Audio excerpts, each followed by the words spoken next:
You know, it's crazy because I keep getting asked this question, and it's almost like I'm like, no, it's not time. I don't want to tell people yet. I don't want to let this out. But really, it's a reason that God is pushing me to talk about this. It's a reason that God is pushing me, to even answer this question over and over again in all of these interviews, because I don't think it's about a marketing ploy. I don't think it's about a gimmick. I don't think it's about, this big release that I got to keep hidden until, because it's urgent. So everybody, when they go to a church, they have a criteria or a punch list of things that they look for. Everybody wants to know, what is the music like?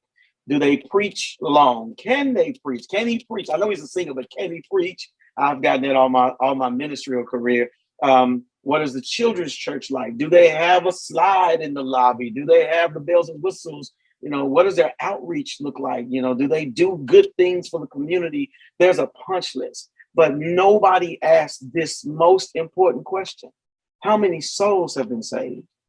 What do they do to convert people from a life of worldliness to a life of godliness, righteousness, and holiness?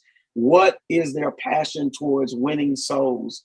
And it's crazy because churches become about LED walls and lights and moving parts. And I have all of those things. So I'm not knocking that at all.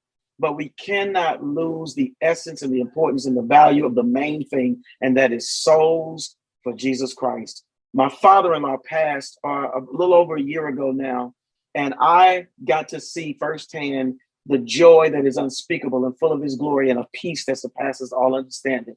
Because all the way to the end, and he knew he was transitioning, he was in hospice care, he was lighthearted, he was jovial, he was witty and laughing, he was encouraging us. I remember one day he says, we were all crying, everybody was messed up and kind of sad. He said, "What are y'all sad for? If y'all that sad, y'all come on and go with me." And everybody stopped crying and said, "No, not yet, not yet, not yet, Dad." But it was such a powerful, encouraging, and ministerial moment that he says, "Hey, you asked me if I'm saved. Isn't this what it was for? Isn't this what it's all about?"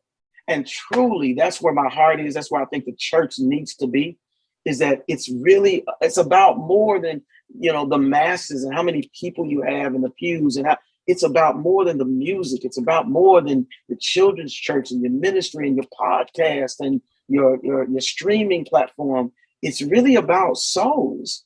It's really, really about souls. And what greater gift can we give to our generations to come than to let them have the blessed assurance? We push insurance, but what about the assurance that Jesus is Lord and that he saves? So that's what I believe that God is calling us back to, where it becomes winning souls. And I'm actually going around the country with a ministry and a crusade style soul winning ministry.